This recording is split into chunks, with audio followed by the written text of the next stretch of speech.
as they're coming out, the disciples are oohing and awing over the size of the stones and the size of the buildings and what astounding walls these are. And Jesus is unimpressed. And for us to truly understand why he's so unimpressed, we need to back up and recall last week's reading. The widow putting the 2 coins into the temple treasury. And Jesus says, did you see what just happened there? Did you see how that woman put in the last 2 coins she had? Everything she had to live on. And now he sat himself down opposite the temple, facing the temple, confronting the temple, because the temple treasury is supposed to be a collection from the people that then goes out to those most in need. The temple is supposed to be the institution that supports the widows and the orphans and the poor. But this temple treasury is bleeding widows dry.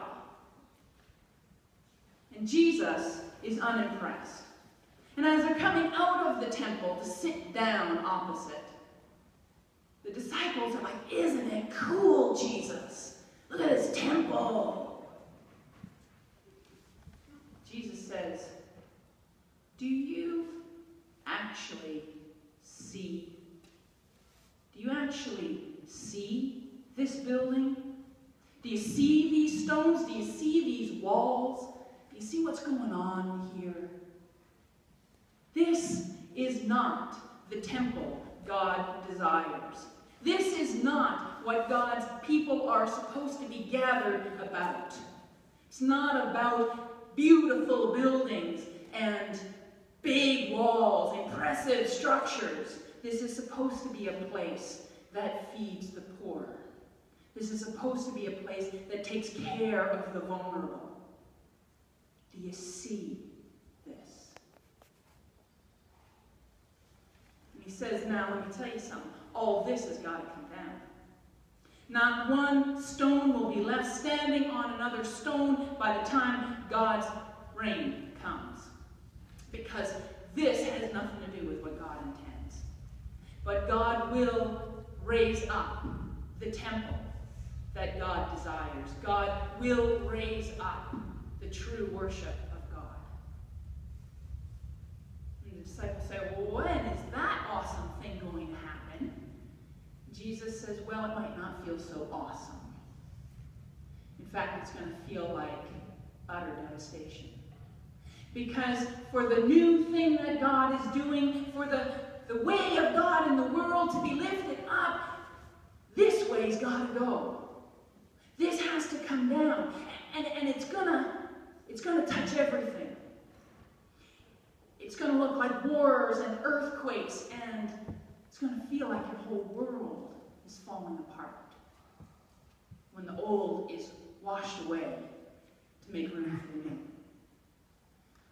So know this. When you are in the middle of that terrible time, understand that the pain that you are feeling are actually birth pains.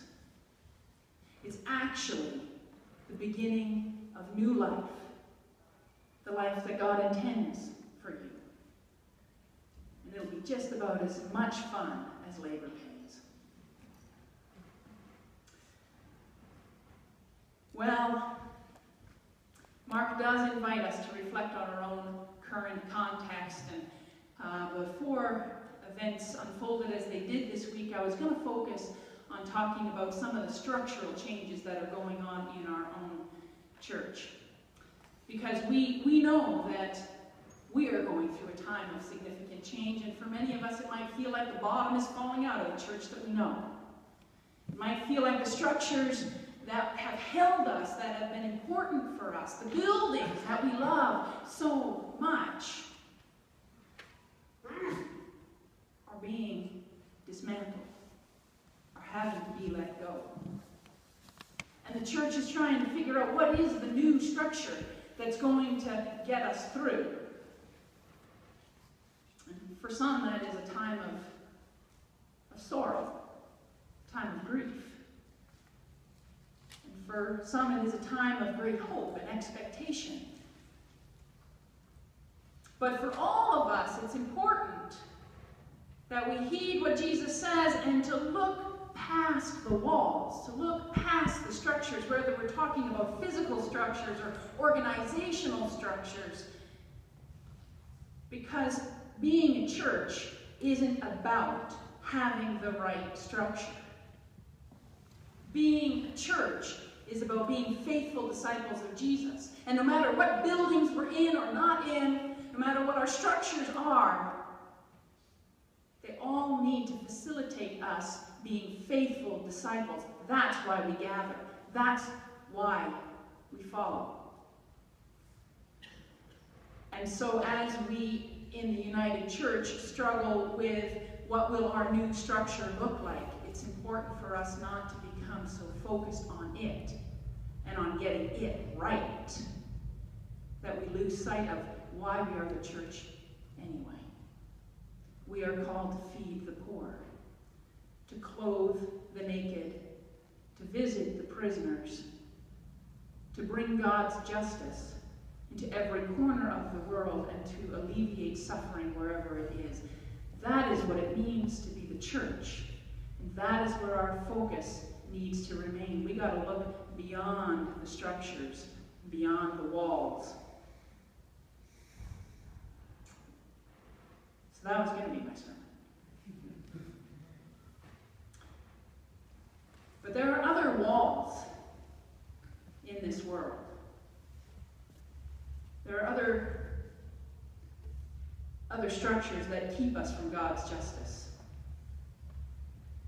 And we have seen today, in these past few days, the kind of devastation that is underway in our world. Friends,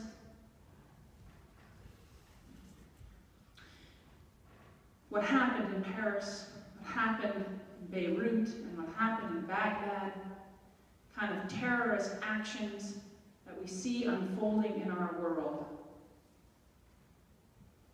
might inspire us to want to seek revenge. In fact, we heard words, understandable words, from the French president, that they will be relentless in their seeking of vengeance. That kind of anger, that kind of grief that erupts in us when something so horrifying, so unjust, so terrifying explodes in our midst.